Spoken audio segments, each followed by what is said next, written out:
Hello and welcome to Popular Antiquarian, the podcast about a middle-aged man trawling through the weird and forgotten corners of pop culture.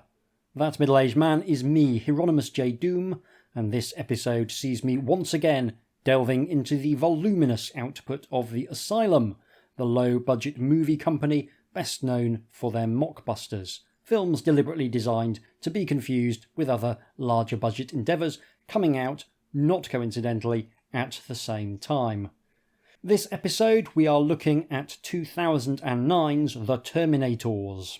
Designed to cash in on Terminator Salvation, which everyone now remembers as the one where Christian Bale yelled at the director of photography. You have to admire the genius of just sticking an S on the end of Terminator to create a title that comes as close as humanly possible to the source material while retaining that tiny fragment of plausible deniability that staves off a lawsuit. Before we get started on the episode proper, I need to thank some patrons. Firstly, I need to thank a new patron, Chris. Thank you so much for your support. It really does make all the difference. I also need to thank two existing patrons, Ron and Stuart, who have very kindly increased their pledges. I am overwhelmed by their generosity, and it makes sure that this podcast remains ad-free and on a weekly schedule for the foreseeable future. If you want to help me continue this cursed journey into the world of the Asylum and score yourself a bunch of adventure game books that members of the Doom household have written, then you can go to patreon.com/HJDoom and pledge as little as a single English pound to support my nonsense. The more support, the more nonsense. It's as simple as that. Now let's get back to the task in hand, reviewing a seriously cheap science fiction movie. I'm given to understand there has been something of a critical reappraisal of Terminator Salvation, which was not warmly received at the time. As far as I can tell, the only reason that Terminator Salvation doesn't seem that bad in retrospect is purely because the two films that followed it, Terminator Genisys and Terminator Dark Fate, are even worse. Now, I did actually see Terminator Salvation at the cinema because morbid curiosity is my central motivation, and I cordially hated it. So, at least there's no chance that the Asylum are going to be ruining my memories of a classic with this endeavour. One of the odd features of the three big science fiction horror franchises, Terminator, Aliens and Predator, is the remarkable absence of quality. Aliens probably fares the best here, but there's still been some absolute stinkers released over the years under the Aliens banner. Predators does even worse before the release of Prey, which I thought was great fun. There's arguably not been a decent Predator movie since the first one. I did watch Predator Killer of Killers the other night, and that's also pretty solid. Wonderfully designed animated feature. A portmanteau film that riffs on three different historical periods and turns in something that's beautiful to look at, feels really fresh and different, and I enjoyed thoroughly. So there's now like 3 good Predator movies, which feels insane. It might be controversial, but I would say that there hasn't been a really decent Terminator movie since the first one. Now, I know most people love Terminator 2, but I never liked Arnie being the good guy in that movie, and while the action set pieces are amazing, I'd argue that the linking material is fairly grating. Plus, knowing exactly how Ed Furlong turned out makes watching the whole thing a bit uncomfortable. I do love the first Terminator movie though, and have done ever since I taped it off ITV on one of its early terrestrial showings in the UK. It was cut to ribbons, but the core of the film was intact, and I thought it was terrifying, and I thought it was exciting, and I thought it was fascinating. The notion of this creature that had no purpose other than to kill, and which would never rest in its murderous mission, really caught my imagination. I also really enjoyed seeing the Terminator gradually degrade over the course of the movie until it became the monstrous metal skeleton, a literal avatar of death. I think it's one of the best horror movies of the 80s, and watching the franchise get hammered into the ground over the next 40 years was a depressing experience. It sort of amazes me that so much Terminator stuff came out over the years and so little of it's been any good. There are some fun spin-offs. The pinball machine that came out in 1991 is excellent, and I loved the arcade cabinet shooting game that had the big plastic Uzi attached to it. There's actually a new Terminator game due out this year, one of those deliberately retro pixel jobs that looks like a lot of fun. And apparently, last year's Terminator anime was surprisingly good, but that I have not seen. There's also been a bunch of comics over the years, including Alien vs Predator vs Terminator, which is one of those no-brainer concepts that somehow hasn't made it to the screen. But given how Alien vs Predator turned out, perhaps we should all be grateful for small mercies. My overall point is that given the absolute lack of care and attention that the custodians of the Terminator IP have showed for the source material, it seems entirely fitting for the Asylum to have jumped on the bandwagon.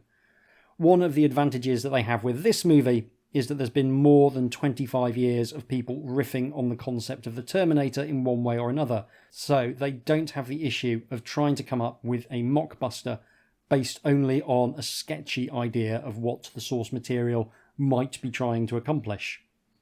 Like with their version of War of the Worlds, they can have a crack at doing something that riffs on the classic films. So, what does the Terminators offer? It's mostly beefy manbots doing murders, and honestly, I'm more or less fine with that. Let's have a quick look at the plot. We open on a genuinely quite nice panning shot of a space station overlaid with some of the best music I've heard so far on my Asylum Odyssey. Some workers on the station are ordering a human-looking robot called a TR about and explaining a bit of backstory to each other about how this is the TR4, which looks like a slightly over-the-hill gym bunny, but there's also a brand new TR5 coming out. This will be important later. Within seconds, the TR4, which they've assigned to do some basic admin, turns on them and does some basic murders. Looks like we've got a full-on robot revolt in progress, which is then confirmed when we see shots of a fleet of ships packed with TR4s on their way to Earth. On Earth, inside a science dome, some people in suits confirm that the TR4s have indeed turned on humanity and try a few half-hearted attempts to make them stop before the TR4 rocks up to efficiently murder them as well. Meanwhile, a ragtag group of Space Marines is being sent to try and recapture the space station. They're supposed to be badass Space Marines, but they vibe like an improv group that's got out of hand. Just when it looks like they're going to be our protagonists, they get captured by a tractor beam and promptly vanish from the plot. Looks like the invasion of Earth is on, and we get some CGI explosions pasted over major cities to prove it. This has all been in the first 7 minutes of the film. Exhausted from the space stuff, we now turn to a small town in America because there's literally no apocalypse that a low-budget movie won't try to relocate to a small town in America. Because everyone loves a subplot, we're rapidly introduced to a blonde lady called Tiffany who is planning her marriage to Chuck. There are two problems with this. One is that Chuck is already married, and the other is that Chuck has a horrible ponytail and likes to wear vest tops over denim cargo pants. Oh, and he can't leave his wife because she's pregnant. We are now introduced to the town's new sheriff, who talks in a quiet monotone and doesn't really do facial expressions. He's chatting amiably with a few locals when they notice a small nuclear explosion in the distance. This is a source of perturbation to all concerned. Those concerns only mount when a TR4 pops up and starts executing the townsfolk. The sheriff and Chuck's wife Chloe decide to do the sensible thing and they flee. Along the way they meet up with some other survivors, most of whom might as well be waving signs saying that they're not going to make it to the end of the movie. They've got guns, which seems helpful until you realise that TR4s aren't particularly bothered by bullets. After everyone's had a nice relaxing shout at each other, they decide to pile into a van and drive off. A radio broadcast reads off a list of destroyed cities, which doesn't include Detroit, presumably because no one would even have noticed. In a rare bit of good news for the human race, a TR4 very kindly murders Chuck and his horrible ponytail, but Tiffany manages to get away. We then get a fairly intense action sequence as the van is targeted by a spaceship, which causes everyone to yell, "What the hell is that?" in sequence like they're playing Simon Says. Being shot at by a spaceship leads Chloe to crash the van into a small puddle. The small puddle turns out to be too much for the van, so everyone has to pile out and be menaced by a TR4 for a bit, until one girl has a broken leg, and then a mysterious stranger with a terrible haircut and a special gun that looks like a super soaker appears. The super soaker can apparently deactivate the TR4s, so that's really handy. The absolute worst of the survivors, Bronson, thinks you can't trust mysterious strangers just because they save your life, and that is very much the sort of thing he says a lot. Whenever there's trouble, he's there to shout and whine and make it all somehow much worse. The mysterious stranger's got a small fleet of spaceships and a plan to save the world by going up to the space station and turning the TR4s off from the central computer that controls them. Bronson, the pain in the backside, has a different plan. He's going to run off into the woods and dig a hole and hide in it. That is not an exaggeration for effect. That is literally his plan. The group as a whole debate the different plans and they decide to go with the stranger's one. They pile into the spaceship, but a TR4 jumps onto the outside as they're taking off, and for reasons that are unclear, this causes the spaceship to crash within seconds of takeoff. The mysterious stranger knows where they can find another spaceship, but they'll need some fluorine gas for reasons that are wildly unclear. They go to a factory to get the gas and are menaced once again by a TR4. They try to escape on a truck, but this goes about as well as all their previous vehicular-based escape attempts as a TR4 jumps on the back of the van and starts beating Bronson to death because Bronson is carrying the canister of gas that they desperately need. One of the survivors without a personality sacrifices her life to let them sort of get away, but they have to abandon the truck and go underground by trekking through a sewer system. By a curious coincidence, Tiffany is apparently in the sewer system, and she sneaks up on the group and then starts screaming. There's some more business with the TR4, then we're into the spaceship with the fuel and actually heading up into space to try and get to the space station. Along the way, we learn that Bronson is extremely bad at shooting space guns, but Chloe has a real knack for it. We also learn that the monotone sheriff with no facial expressions is a TR5, remember them from earlier, but he didn't know it. This makes him sad. Turns out the mysterious stranger was assigned to keep an eye on the sheriff and see how he integrated into society. Quite why they're doing this is never explained, but they've certainly succeeded in creating a robot that's capable of acting as a middle-aged small-town sheriff and feeling angst and feeling alienation, so it's sort of a win for technology. We get aboard the space station. Bronson is finally murdered, which is a relief, and we also finally meet up with the Space Marines from an hour and 10 minutes ago. The central computer shuts down the TR4s, hooray! But only so that it can start up a giant murder robot that's a chance for some classic, terrible Asylum CGI to make an appearance. The robot looks a bit like a Cylon from classic Battlestar Galactica, but somehow vibes as naked, and I'm left feeling like I'm watching pornography aimed at R2-D2. Robot the Sheriff sacrifices himself to take out the murder bot, and Chloe and Tiffany, who have somewhat bonded over their shared and inexplicable love for a man who vibes as a Kid Rock song brought to life, manage to deal with the TRs by literally pulling the plug and causing them to shut down. The end! We fade out over some very depressing 2000s era industrial rock. That is the plot, and honestly, it bounces along at a decent clip, and it has a generally acceptable level of carnage throughout. I think this is the most actual action we've seen so far in an Asylum feature. There's an honest effort in here to make an action movie, and for the most part, it lands surprisingly well. It was written by Asylum head honcho David Michael Latt, and while his ear for dialogue makes his characters sound like they've come from another planet, he knows enough about structure and very cheap productions to be able to write stuff that they'll be able to stage in a way that's at least passable.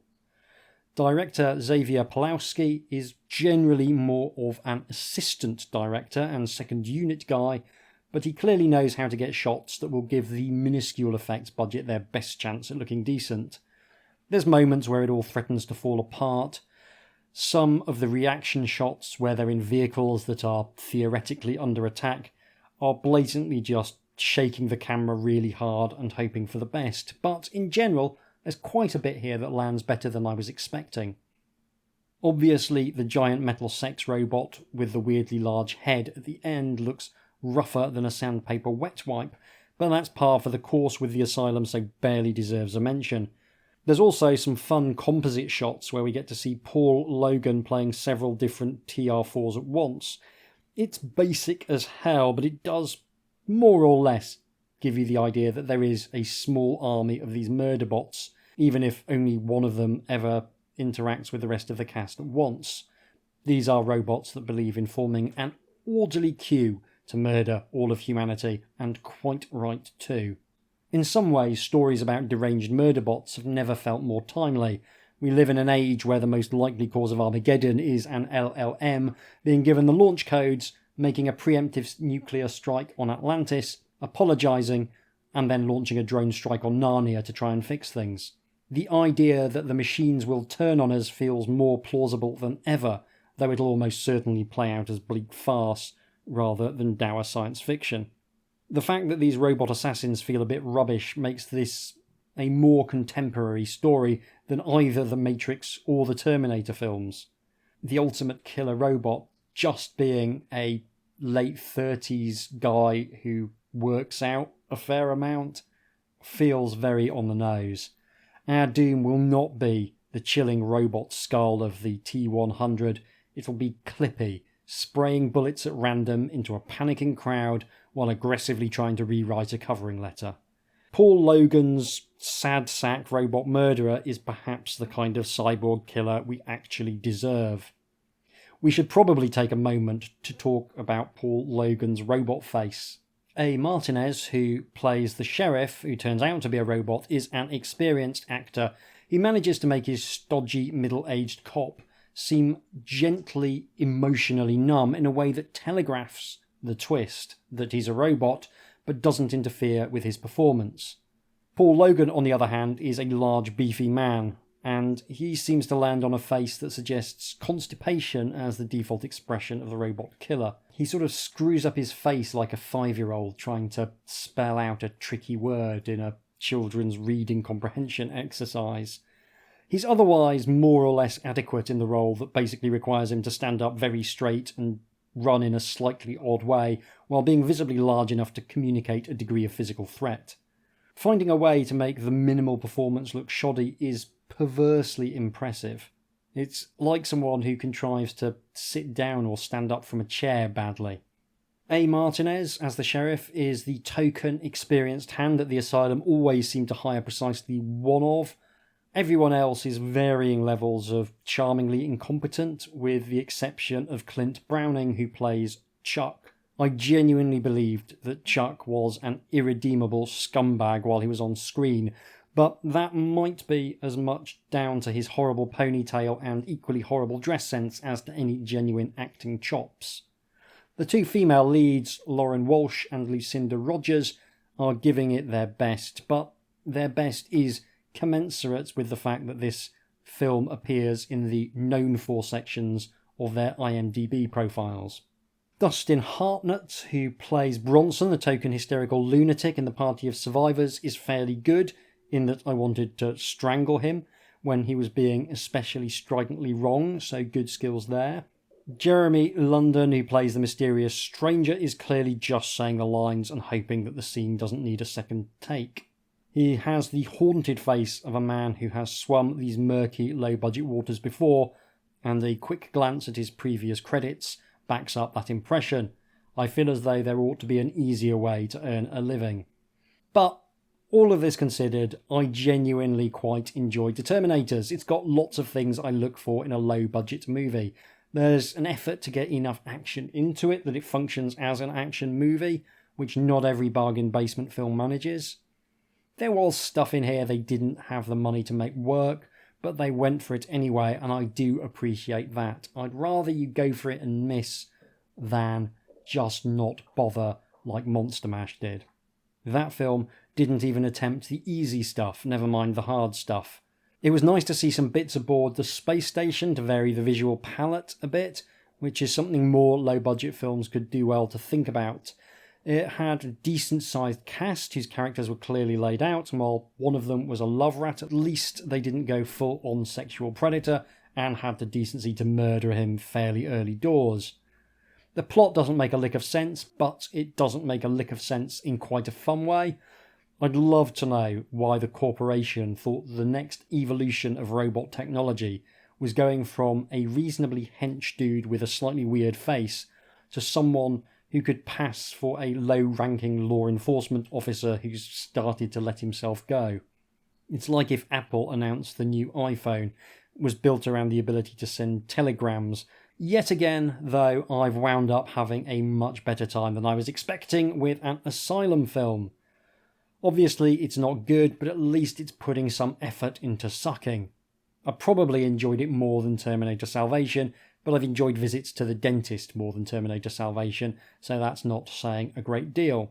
It makes me curious to know whether Monster Mash was an aberration, or whether the Asylum standards have somehow declined over the years, which would be absolutely terrifying if true.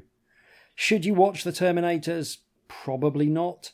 You certainly shouldn't watch it at 8:30 in the morning. That would be absolute madness. Still, here we are. That's what I did, and honestly, I don't regret it at all. Join me next week for another dive into the murky world of the Asylum, when we'll be beginning the long, slow march towards Sharknado by taking a look at their first creature feature effort, Mega Shark vs. Giant Octopus. A film that promises to do for marine life what Dr. Harold Shipman did for the medical profession. I hope you will join me for that. In the meantime, you can get in touch with me via email at hjdoomretrofun, all one word, @gmail.com, or by following me on Blue Sky at hjdoom.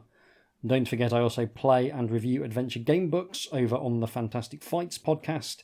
The last episode was a pair of Choose Your Own Adventure books, one of which was absolutely bonkers. If you've enjoyed this podcast, why not tell a friend or leave a nice review on your podcast app of choice?